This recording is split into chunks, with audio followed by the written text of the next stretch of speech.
G'day fellas and welcome to a casted game of Age of Empires 4. Today we are on Himeyama, not Gorge, to witness two Conqueror 3 players and two professional players. They're both very good quality players. I think both of these guys are actually top 50. They're going to face off in a ranked battle today, and we've got some recent news to cover. It's just come out an hour ago, so I guess by the time this gets uploaded to YouTube it'll probably be 2 hours ago.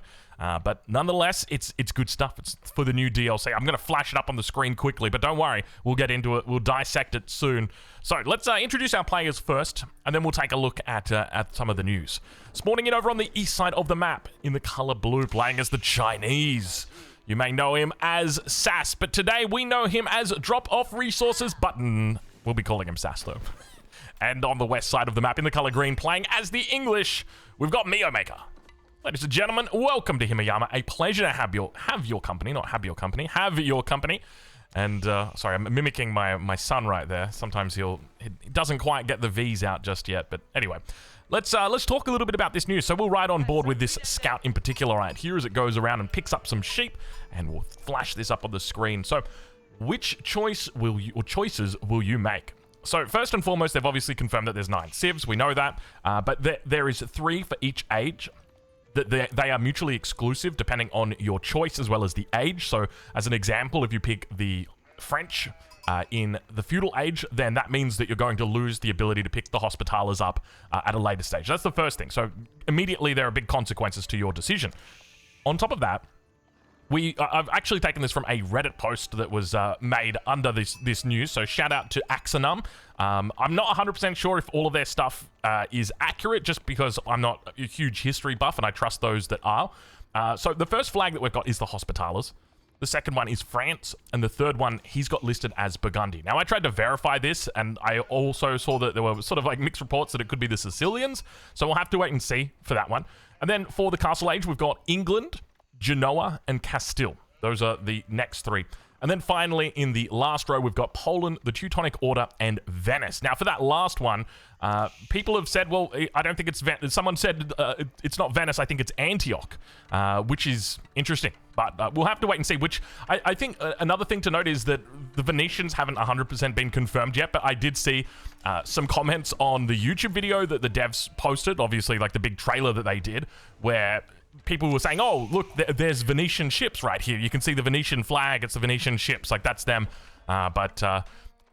Anyway, look, I've seen a lot of sort of, I wouldn't say misinformation, just because it's not misinformation, right? Like, we're just trying to work it out. We're trying to understand. We're trying to infer what we can from the details, and flags aren't always the easiest to discern. Let's just put it that way. But look, it's exciting stuff. They're drip feeding us this little bit of content, which I love, because, you know, I haven't had my hands on the civilizations yet. I'm looking forward to it. It's going to be, how many weeks have we got? The 8th of April, so about 2.5 weeks to go.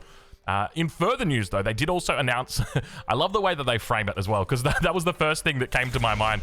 They framed it, and they're like, hey guys, good news. The season is being extended. It's like, really? Good news? It's like, do you know how long this season has gone for? This is like the longest season by far, dude. That is not good news. Anyway, look, hey, we'll take it. We get some DLC. Age Up's coming through, though. But yeah, I just thought it was very funny when the way that they framed it. Look, I think it probably would have just been better to say, like, FYI, to sync up the season with the new DLC, we've moved the season back. Like, because obviously that it would seem a little bit sus if they didn't announce the DLC and they just randomly moved it back by a week for no reason. But now that the DLC's been announced, like, 100%, we understand. It's okay, but just don't sell it to us like it's a good thing, man. I mean, I think they said, like, it's good because now you can get the rank that you wanted. I saw a great post on Reddit from a guy. He's like, hey, time ain't the issue there, brother. Oh, gosh. Anyway, let's get into it and talk a little bit about this game. We got a fun matchup. I love this matchup. The Chinese, the English, both civilizations that I've previously mained before. At the moment, you guys will be familiar with the fact that I'm moving on to a new civilization to main. I tell you what, I'm so damn excited for it. Gosh, I keep looking at the pictures. I love the arc that the new longbows have just got on them. The way that they fire up in the angle, they're able to hit that position. I tell you what, there's something that I'm almost certain about. They're going to be a total civilization. Like, it's going to be basically the Dutch all over again from Age of Empires 3. And I think that kind of leads me into my new question that I sort of wanted to raise. But it feels like Age of Empires 3 may have the definitive edition, obviously, it you know, the DLC got cancelled, and often when that happens, it's almost like the developers are signaling like, hey, that's it. You know, end of life basically is coming through. Just like this villager right now, end of life. Have a look at this. That's going to be a dead Vil right there who disappeared for a second. Vil's going to turn around and look to fight. That's not what he wants to do. Miomaker falls back. But while Age of Empires 3 DE might be at end of life stage, it feels like it's starting, it's living on through Age of Empires 4 to an extent. There were parts of me that really saw parallels with what Age of Empires 4 is doing with Age of Empires 3 and the way that it works. I was going to say previously works, but it still works and it still does that the same way. So the first one was with the Dutch and the fact that the new English variant has these buildings called manors and they generate resources passively. And it's the exact same thing as the Dutch. They have what are called banks. What are called banks. Like, you're unfamiliar with what a bank is. Well, let me explain. No. So it would generate gold for the player. They were very expensive to make. They had a lot of hit points on them, but if you killed them, I tell you what, they gave you so much experience, and then you could get shipments. I know there's a lot of words in there, but it reminds me a lot of that mechanic. And look, it's not the first time where I've ever seen a mechanic like that, right? Like, it's not like they're doing something brand new, something super crazy. By the way, we got a super fast white tower coming down here from Miomaker. He's been aggressive early on, but it looks like he's probably going to be losing off this knight. We spot those professional scouts on the way back as well. Survival techniques on the way for Sassy here. But in addition to that, I'm getting flashbacks to the consulate system that is existent in Age of Empires 3 as well, with this whole concept where you can sort of pick your choices. The consulate's a little bit different. So it's not 100% because you can kind of like go between which one you want and that sort of thing, but it allows you to borrow from existing civilizations. So you can be like, okay, I'm gonna pick up the Russian consulate option here, and then basically you can utilize that civilization's bonuses. So almost kind of like the Byzantines, realistically, but you could kind of pick and choose and mix and match and that sort of thing, which is sort of where I was, the angle I was coming from. What are we witnessing, by the way, here from Miomaker? Like, he is just absolutely committing here. He's gonna have to go knights, right? Like, you got to go knights off this 100%. How do we look to see Sass respond to this? Is it knights? It's knights. Yeah, no real surprise there. So from Sass, obviously he spots this out. He sees this. Is he thinking, okay, realistically in this spot, he's picking up all the deer on the map, and he is having a field day. I think this might actually be the first game we're seeing a professional scouts player playing up against someone who just didn't professional scouts. Often we see them both do it, or neither of them do it, but rarely do we just see one of them do it. Now, the knight's going to look to come out and put some pressure on, that is for sure. Do we see the response? Oh, he's going to double down on the stable here. Now, this is going to be a tough thing for him. Horseman will go down here. Obviously, he doesn't know exactly what units are going to be coming out, but you can definitely understand where the English player is at this stage of the game. Like, they're not going to be making longbows underneath that. They're going to be looking to put on some pressure. So I'm a little bit, I'm not going to say confused or curious. If he's going Castle Age, which it looks like he is at the moment, then this makes sense, because you just go Castle Age and then you've got double stable for double knight, which is 100% the play. So I suspect that's where he's going, considering we're here at 8 minutes, and it seems almost certain that that's going to be the connection that he looks for. We see the scout doing a little bit of blocking on that charge. Very well met, sir.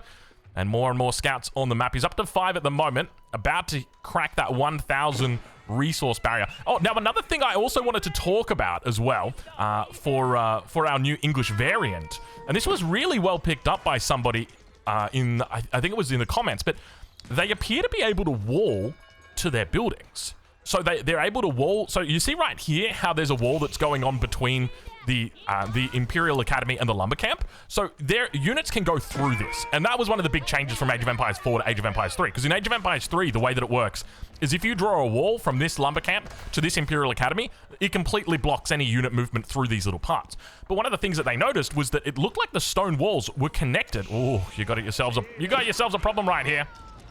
This is what part of the reason why I don't like putting the mill here and prefer it here. But I guess when you're doing survival techniques into professional scouts, it makes sense just because you can't really control where the carcasses get put down. So you got to give it a little bit more space. But he does get up in the end. It's going to be the Imperial Palace. Yeah, essentially there are stone walls. If you go back and have a look at that trailer, there are stone walls that are connected to the fortress that they've got. And I'm not actually sure if it's for the English variant or if it's for the Knights Templar. So we'd have to double check that. We've got some Knights coming out now, Lancers coming out now. But I tell you what, Meowmaker's done a lot of pressure this early on in the game. It has been very, very solid. Look at that poor little guy right there. So far, 6 vills taken out. So just been under here, just been an absolute menace. To be honest, there's a part of me that thinks maybe it was a good idea just bringing a couple deer back to the TC and then just using it. Like, at what point do you just want to give up the 20% bonus? I feel like that was probably when you started losing villages. It was a reasonable call to do. But anyway, leads me back to the previous question of if they've got the ability to actually wall in their buildings, I tell you what, you know, that's a change that I would welcome because, I mean, I understood it initially. Oh, see, there's so much fallout from it. That's the problem.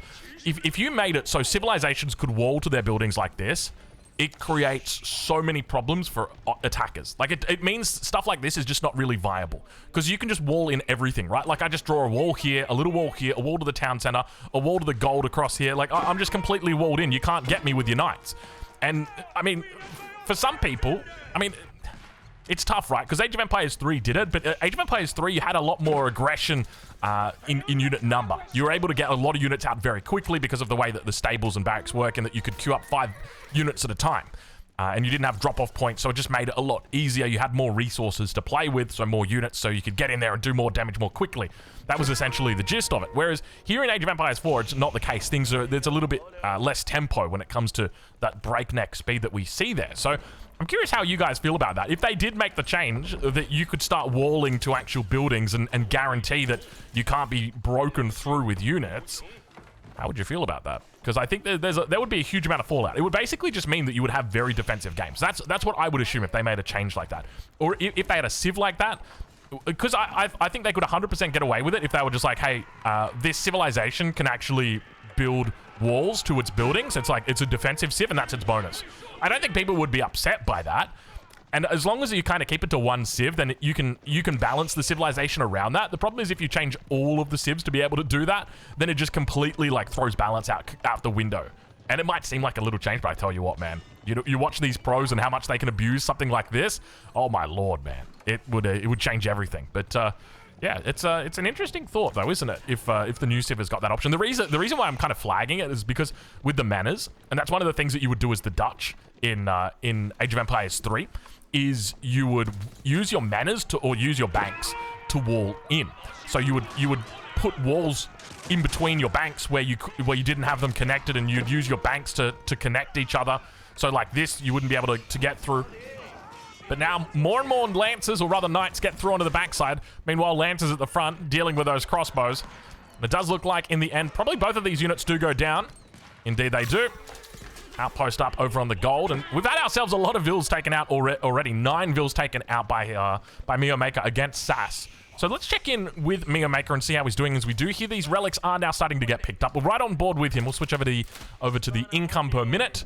You can see he's got the monks out at the moment, so well and truly out on the map, looking to pick up all these relics. It's brought back, or he's got 2 in hand at the moment. Third one down towards the south, I think he's looking to pick up. He's got 3 more down here, so expect to see him bring that military over. I'm kind of surprised that he hasn't already done that, just because when you're looking to contest relics, it can make a lot of sense.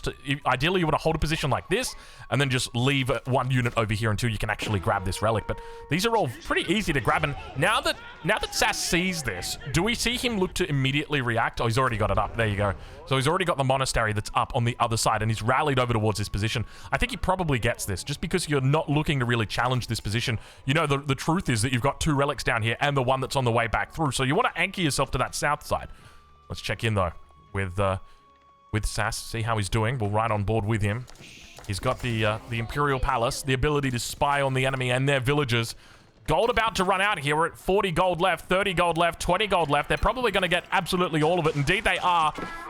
He picked it up on the very last second, I think, right there. But Vill count starting to fall slightly. 46 against 42 at the moment, so pretty even Stevens. Now, I will say right now, I made a mistake. I had a coffee before this cast started, and I don't have my water with me. So the drink of the day technically is non-existent, and that is going to be a problem. Because the longer this cast goes, I can already start to feel the coffee like playing on my voice box. And you got to be careful with that. You got to be careful with that. It can get a little bit dry very quickly. Anyway, I'll keep you guys posted. We might have to do a quick drink break. Anyway, look at the positioning that we've already got out here from Sass. He's done a really good job, and look at the way that he's picked up these relics. Like, he shouldn't have got these relics at all. These 100% should not have been his. Like, this is more than enough units to deny out what is currently being held here. Like, you're at one-shot range for the knights. You just take these over here. So I feel like Mio Maker has definitely dropped the ball when it comes to collecting these relics, because now all of a sudden you've gone from a 5-0 to what is now a 3-2. And that definitely sucks because, well, you know, now he's got 2 relics. He could look to potentially put them into pagodas. You want to try and deny that as much as possible. By the way, have a look at this. Still got food for days in here. He's picked up 3 of the hunts so far. Where's that 4th hunt, by the way? I don't even know where that 4th hunt spawned. I wasn't paying attention to the 4th hunt. I was too busy thinking about the 3rd hunt. I remember the 3rd hunt towards this top side. You can see him kind of coming out here. Has he killed it? And now he's looking to pick it up. Maybe he has. I don't actually remember seeing Mio Maker take the 4th hunt. So I wouldn't be surprised if there is 28 carcasses that were underneath this this mill, that's impressive. That's a huge amount of food to be talking about. And speaking of food, let's have a look and see what these incomes are currently sitting at. You've got about 1.3, 1.4k here on the English. I mean, oh my lord, dude, look at the difference. Is there a transition that's going on? There's a little bit of idle time here right now, so it's only just happened, but there's a big resource difference between these guys. I mean, I don't even need to spell it out for you guys. We're looking at more than 2.k or 2.1k that's coming through from the side of Sass, whereas if you compare that to Mio Maker, you're looking at maybe 1,200, 1,300. It just feels a lot less, and keep in mind he's got the 3 relics as well. I don't know, has he just not gotten upgrades? No, he's gotten his upgrades as well. I'm puzzled. He must just have a bit of idle time that we just haven't been able to really calculate or consider. Yeah, there we go. There we go. Now it's starting to come up. Now he's at about 1,700. He must have been really idle there. I just didn't notice it. Nice little work so far. Takes out 3 of the knights right there. He's definitely in that one-shot distance, but this is where you've got to be careful. This is looking mangonellable. And obviously, he's playing against a civilization that doesn't quite have the mangonel, but there's nothing that stops him from putting down a siege workshop and supervising out a couple of nest of bees. Definitely a unit you got to be very careful of in the Castle Age. Not so strong in the Imperial Age, but in the Castle Age, very, very strong. Does not discriminate when it comes to its power, just kills everything. That's, you know, it's always nice to have.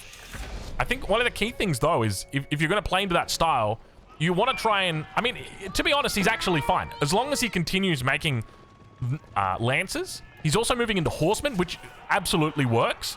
The horsemen are going to do very well against the crossbows. The trouble is going to be if the English decide to start mixing in spears. Then where do you go from there? And that's why I think, arguably, you could still do the nest of bee. I'm just a big fan of the knob. I like the big knob. So, yeah.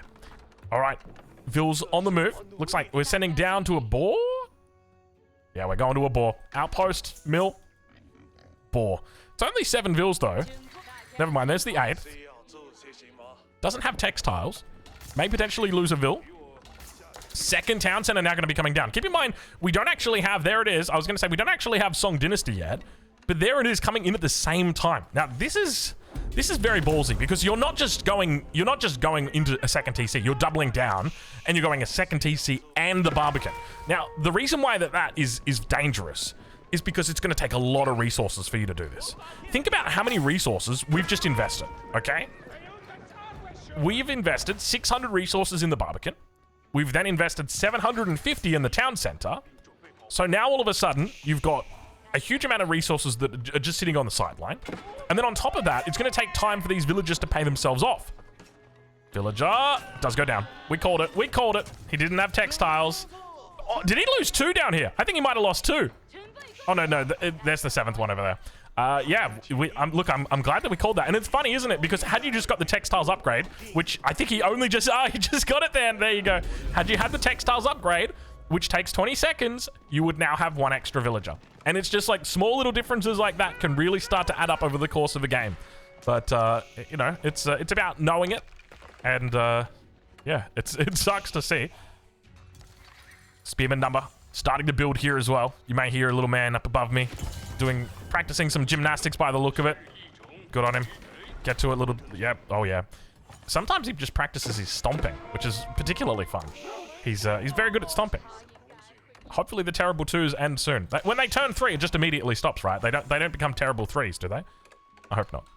Anyway, let's check in and see how the army is doing. It continues to build. He's actually moving into Springles, of all things. Interesting decision to go into Springles here as the Chinese. I feel like the Nesta B is just absolutely better, but maybe we haven't seen enough Springles. Maybe that's the whole thing. We haven't seen enough Springles. And if you want to try it, I'm absolutely for it. The only trouble is, as I said, like, not only have you invested all of these resources into the second TC, which would double your villager time or villager production, but you've gone and done Song Dynasty as well at the exact same time. So now you're talking about a 2.6x. That's it. And so all of those resources that you could have been spending on army, that your enemy's been spending on army, you've been spending it on economy. So you don't want to fight this right now, and you definitely don't want to move into point blank range with your Springle. The keep going to go up. Fight under the keep. Fight under the keep. Get back. Why are you diving in? Get back from it. Oh my lord. Sass, get back now. He's going to try and fight this. The numbers are still way too high though. He can't do this, and he's fighting into reinforcements. And keep in mind, these are reinforcements coming through from an English player that is just sticking it to the 1 TC at the moment. A couple of units back here. Going to get cleaned up by the spears. Sass.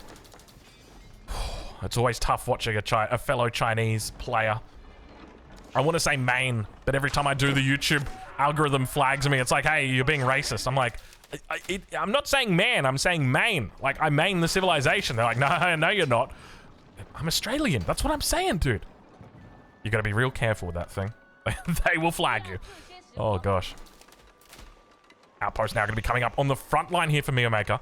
This could be a good little opportunity to push. Now, keep in mind, he does still have the White Tower online, which means that at any point, he could just transition into some form of siege to actually deal with this keep that he's spotted out. So, I wouldn't go trebuchets, honestly, in this position. Now, I don't know how much he knows. I don't know whether he... I mean, he knows about the Barbican, but I don't know if he knows about the second TC.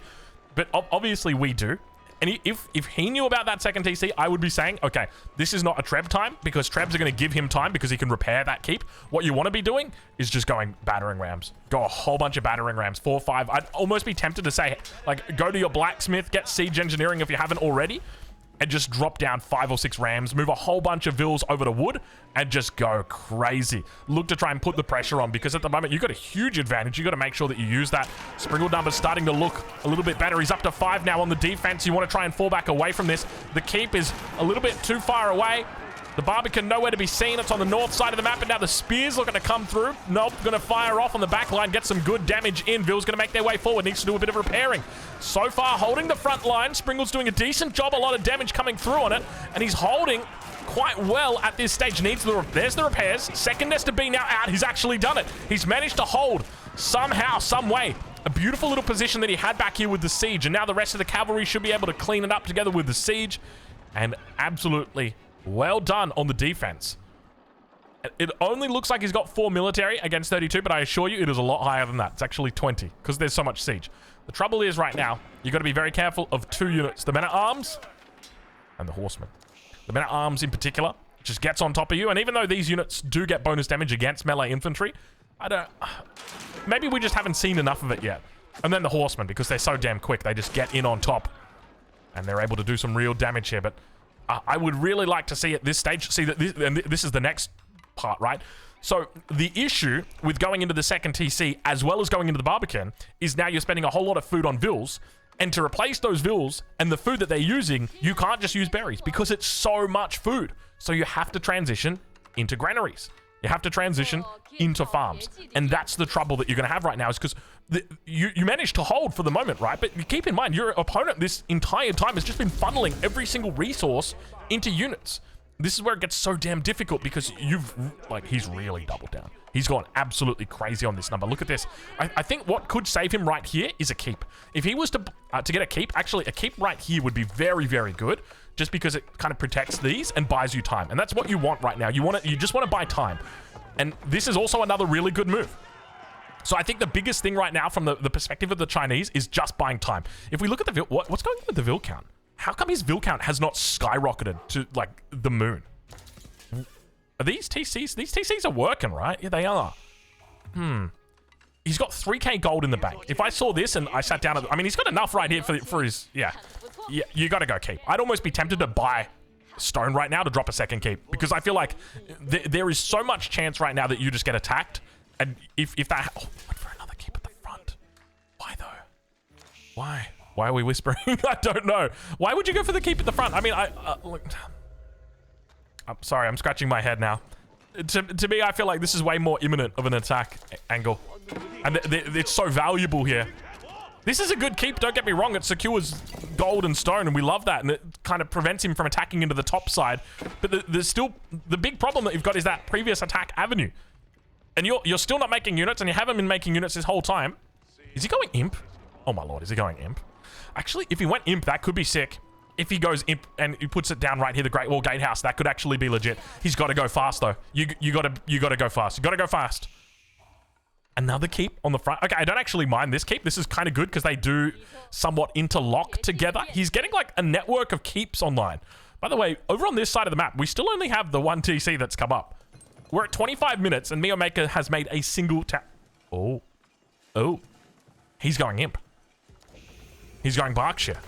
Bit of a weird Berkshire as well. I don't know what's going on today with these players and their keeps. You're putting a Berkshire on a 100 gold? I mean, where else do you put it? You could look to try and challenge out here. I would 100% be going out here.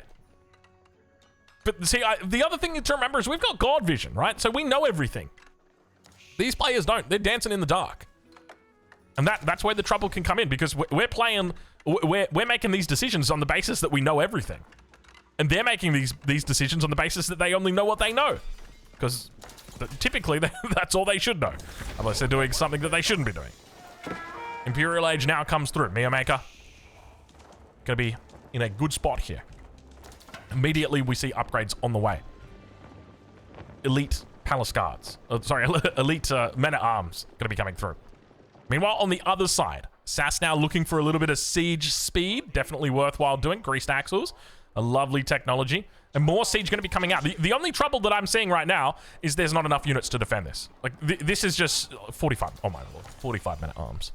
And they're about to have elite upgrades. Okay, so you're dropping the Great Wall Gatehouse right here, and you're just fighting in the pocket, right? You're not going to commit. This is the problem when you commit at the front. Like, what do these keeps really do? Like, what does this keep do? What does this keep was okay at the time. I didn't mind it there. But in the long term, like this keep right here, if you put this keep, I don't know, over here or even here, then you put the Great Wall Gatehouse, this is what you want to defend. Let's see how he looks to play it. Age up should be coming through any second now. Drop it down low. Drop it down low. He's adding in more farms. He's going for a third ring of farms. No mill, by the way. Okay, there's the mill. Good to see. This is exactly how you want to be doing it. Great Wall Gatehouse. No. No, where is it? Where is it? Where's your great... Oh my god. Oh no.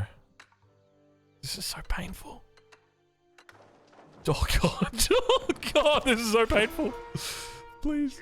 Please somebody stop it. SAS! Not like this. See, and this is one of those things where it's like, we know the truth, right? Like, we know that he's got 1 million Men-at-Arms that have all been upgraded to elite status, and he's probably going to have his elite army tactics through soon. So, it's you got to understand, right? Like, even though he's Conqueror 3, and even though he's top 50, he doesn't see the Men-at-Arms.